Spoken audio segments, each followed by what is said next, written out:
Baik, terima kasih. Kita kembali secara langsung di Stadium Shah Alam Debaran. Ada kepunyaan sendiri. Kita harapkan final kali ini kenduri, gah, besar-besaran, meriah. Kita harapkan pemain-pemain kedua-dua pasukan akan juga mampu menampilkan corak permainan Mahupun Kedah pada malam ini. Ramai mengatakan bahawa Kedah berpeluang, Lim.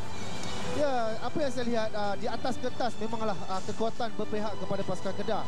Tetapi kita harus tahu bahawa Selangor bermain seperti di tempat sendiri, ya Tabah. Tetapi apapun ini adalah perlawanan akhir, jadi amat penting untuk kedua-dua pasukan. Tidak kira lah bermain di tempat sendiri ataupun mempunyai kelebihan. Bola itu bulat, ya Tabah. Jadi apa-apa boleh terjadi. Ternyata terbuktilah sekarang bola sepak Malaysia sudah berubah landscape-nya. Bukan Selangor, bukan Singapura saja. Singapura pun dah tahun ini memang agak luar biasa sedikit kemeriahannya. Tetap akan menjanjikan sesuatu yang sangat-sangat ya, dan kita nanti-nantikan. Pasukan Kedah, Lim, adalah merupakan serpihan daripada terpecahnya sedikit sebab mereka juara daripada tahun 2008, kemudian bangkit, kemudian mereka beraksi dalam Liga Perdana, dan tahun 2015 ini tahun cemerlang. Jadi dari segi taktikal, corak permainan kedua-dua pasukan sudah tentunya berbeza. Jadi pasukan Pahang di Stadium Shah Alam ni, Kedah walaupun dari Liga Perdana, Liga Premier, tetapi kualiti permainan bola sepak Kedah itu tetap ada, tetap mampu menyaingi pasukan Selangor. Jadi Selangor tradisi itu dulu. Tetapi pada malam ini, walaupun saya nak rumuskan, tidak ada pasukan favourite, tidak ada pasukan yang bukan pilihan. Dua-dua pasukan, baik Selangor maupun Kedah, mampu untuk membawa pulang piala berprestij pada kali ini. Okey, baik. Kalau kita...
Debaran yang semakin memuncak di Stadium Shah Alam. Hujan rahmat mengiringi perjalanan akhir DMPL Malaysia. Pasukan tetapi daripada ribuan penonton-penonton yang berada di stadium Harun Osman. Baiklah, saya ditemani oleh bekas pemain Kedah, bekas pemain Selangor Akmal Rizal. Tapi sebelum itu kita lihat barisan pemain-pemain Selangor Akmal. Apa komen anda?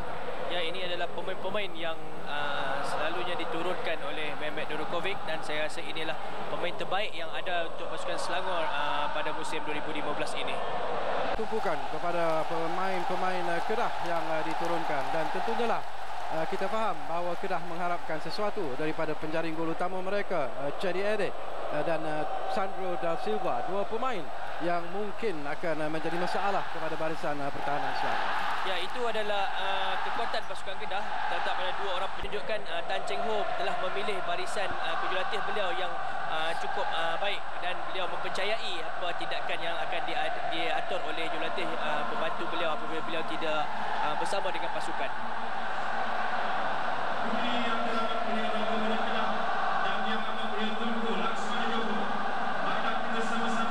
Memulakan perlawanan ini walaupun hujan ronyai-ronyai turun di Stadium Shah Alam ini, perlawanan sudah pun dimulakan. Separuh masa yang pertama final GM Piala Malaysia 2015.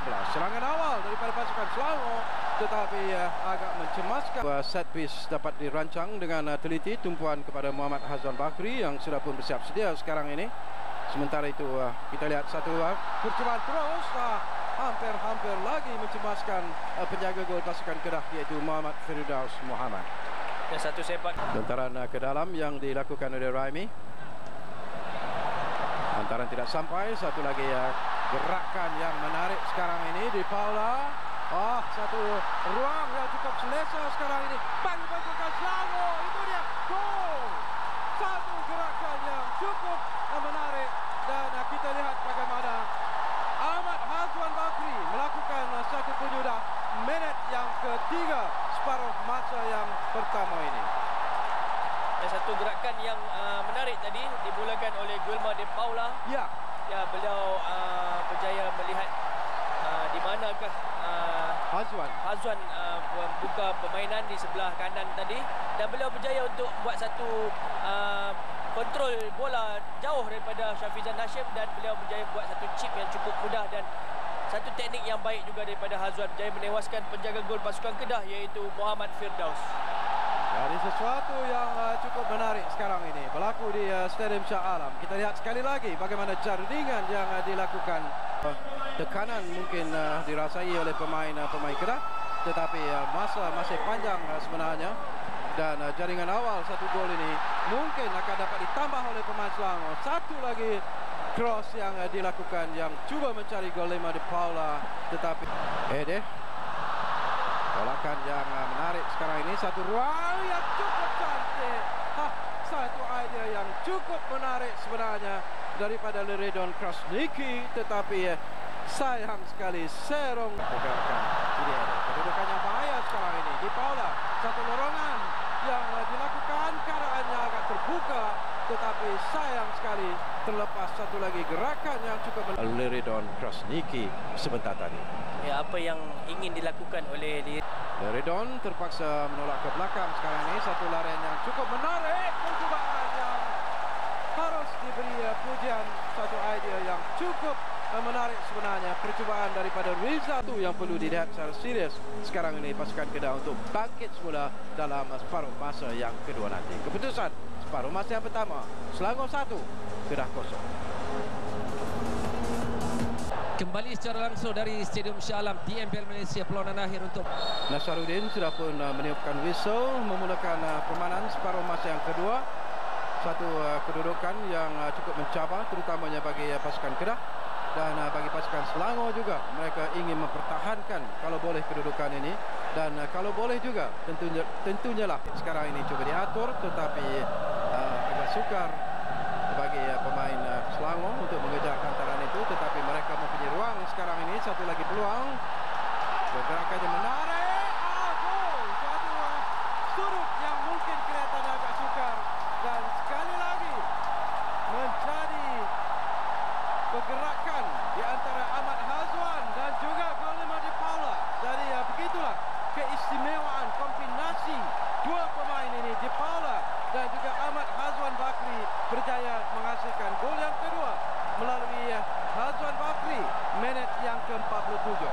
Ya, sekali lagi pasukan Selangor berjaya menjaringkan gol ya di awal-awal permainan, dan inilah yang berjaya mereka lakukan, dan ini satu taktikal yang baik telah mereka lakukan, membuat serangan di awal-awal permainan dan satu rimbatan yang cukup tepat dan cukup baik yang telah dilakukan oleh Hazwan Bakri tadi. Teknik yang cukup baik, sempurna, tepat ke penghujung pintu gol pasukan Kedah, dan telah menjaringkan gol kedua pribadi beliau dan juga gol kedua. Main yang diimport atau dibawa masuk dari Indonesia, dan pada tahun 2003 juga kita masih ingat bagaimana Yuan Manuel Arastegui yang mewakili bangkit mula daripada situasi yang cukup membimbangkan pasukan mereka, dan kegembiraan sekarang ini yang dirayakan oleh penyokong-penyokong The Red Giants kerana misi 3 pemain-pemain. Ini satu kedudukan yang agak menarik, dan sekali lagi apa yang dipamerkan oleh penjaga gol ada sedikit ke belakang seketika ini. Lantaran yang dilakukan oleh Badru Cedi Edeh masih lagi mengawal. Ini satu kedudukan yang baik. Sekali lagi Neridon Krasniki gagal untuk menewaskan Nur Azlan Razali ataupun Sandro Da Silva sebenarnya. Dan sekarang ini. Ya. 75 minit sudah pun berlalu. Permainan 3 gol secara keseluruhannya. Tetapi jelas malam ini Vinod sekarang ini mempunyai peluang. Masih lagi Vinod mencari ruang. Dia ada option sebenarnya, boleh melorongkan bola itu sebenarnya kepada Andik yang berada di sebelah kirinya. Tetapi dia memilih option untuk melakukan percubaan terus, dan itulah yang memudahkan Firdaus menyelamatkan keadaan. Kita lihat, kalaulah dia melorongkan bola itu kepada Andik, apakah Andik berada dalam posisi offside? Saya kira tidak. Tidak ya. Saya lihat ketika Vinod mengawal bola, beliau hanya memandang ke arah bola, tidak memandang. Dan pemain yang berasal dari Indonesia, Andik Firmansyah, yang merupakan bintang bagi pasukan Selangor ini, dikeluarkan, mendapat tepukan gemuruh daripada penyokong-penyokong Selangor. Dan sesungguhnya Andik Firmansyah telah memberikan sumbangan yang cukup berkesan sebenarnya bagi pasukan Selangor dalam kempen Piala Malaysia. Serangan pasukan Selangor, dan beliau seorang pemain yang cukup baik bagi saya. Lagi counter attack, satu lagi Vinod masih lagi mempunyai peluang. Kali ini berjaya diselamatkan oleh penjaga gol Firdaus. Sementara itu ada sesuatu pula yang berlaku. Beliau dikenakan kad merah ya kerana menampan bola di luar kawasan kotak penalti. Ini tindakan yang cukup tepat daripada pembantu pengadil dan juga pengadil perlawanan. Jadi sudah jatuh di tepi tangga sebenarnya. Kalau kita lihat daripada apa yang berlaku bagi pasukan Kedah, yang menunjukkan permainan yang baik, tetapi kesilapan yang dilakukannya sebentar tadi untuk cuba menyelamatkan percubaan daripada Vinod membawa panah. Ya, ini adalah kesilapan daripada barisan pertahanan ya. Memang dia menampan dengan tangan di luar kotak penalti. Itu satu tindakan yang perlu dilakukan. Jika tidak, bola boleh menjadikan gol ketiga, tapi apapun kesilapannya menyebabkan beliau telah dibuang padang, dan sekarang ini Kedah beraksi dengan 10 orang pemain dengan juga diketinggalan 2 gol oleh pasukan Selangor. Jadi itulah keputusan yang tepat dilakukan oleh pengadil, iaitu Muhammad Nazmi Nasaruddin.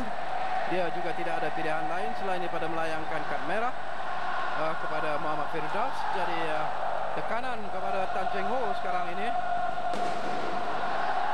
Dia terpaksa memasukkan penjaga gol simpanan mereka, iaitu Syazwan Abdullah. Sebenarnya kalau kita lihat daripada line up pasukan Kedah, Firdaus juga merupakan penjaga gol kedua bagi pasukan Kedah, kerana penjaga gol utama mereka, iaitu Hadi Hamid, masih lagi menghadapi kecederaan. Ya, beliau mengalami kecederaan lutut yang agak panjang, dan inilah terjadi Firdaus berada dalam kesebelasan utama. Dan sekarang ini Syazwan Allah dimasukkan, dan Syazwan Zainal terpaksa dikeluarkan kerana terpaksa membenarkan seorang penjaga gol masuk menggantikan penjaga gol yang telah diberikan kad merah sebentar tadi. Jadi tinggal 10 pemain sekarang ini bagi pasukan Kedah. Sudahlah ketinggalan dengan 0-2. Jadi situasi yang semakin tertekan, situasi yang semakin menyukarkan bagi pasukan Kedah. Ya, nampaknya Selangor sekarang sudah selesa dan boleh bersiap-siap untuk merayakan tadi. Itu Syazwan dan kali ini dia berjaya menyelamatkan keadaan. Ya, sepakan yang agak lemah dan saya rasa beliau perlu belajar daripada peranan besar sebegini ya. 3 minit ya masa tambahan Akmal dalam separuh masa yang kedua ini. 3 minit yang cukup saya kira cepat bagi pasukan Kedah, tetapi mungkin cukup lama bagi pasukan Selangor yang sudah pun mungkin sekarang ini bersiap sedia untuk merayakan kejayaan mereka menjulang Piala Malaysia buat kali yang ke-33. Akan kejayaan bagi pasukan itu dia tuapan whistle pertama daripada pengadil iaitu Muhammad Nazmi Nasaruddin menamatkan perlawanan ini.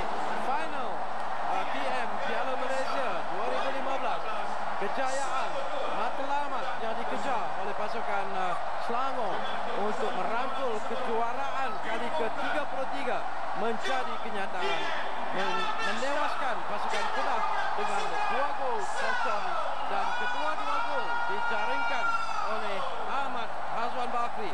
1 dalam menit yang pertama dalam separuh masa yang pertama dan 1 gol lagi dalam separuh masa yang kedua. Ya, nampaknya saya memang agak berbelah bagi ya, kerana kedua pasukan adalah bekas pasukan saya, tapi dalam bola sepak mana pasukan yang kita wakili kita perlu memberi sepenuh komitmen, tak berbelah bagi untuk pasukan itu. Dan untuk malam ini tahniah buat pasukan Selangor. Apapun untuk pasukan Kedah tak perlu berputus asa dan tak perlu terlalu berduka kerana mereka telah berjaya memenangi kejuaraan Liga Perdana dan melayakkan diri ke kelompok elit Liga Super untuk musim 2016 nanti. Ya, kita lihat bagaimana kegembiraan yang dipamerkan oleh pemain-pemain The Red Giants dan kita lihat wajah-wajah kecewa daripada pemain-pemain Lang Merah.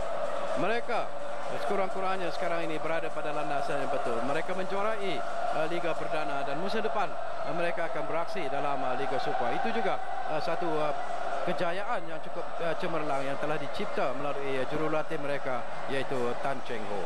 Malam ini mungkin mereka kecewa, tetapi saya percaya dalam Liga Super nanti mereka akan menunjukkan satu corak permainan yang mungkin jauh lebih menarik dan siapa hebat, lebih bagus dalam saingan Liga Perdana, dan itu perlu dilakukan dengan mungkin mencari seorang penyerang import yang lebih berkualiti menggantikan Chidi Edeh mungkin dalam tahun hadapan.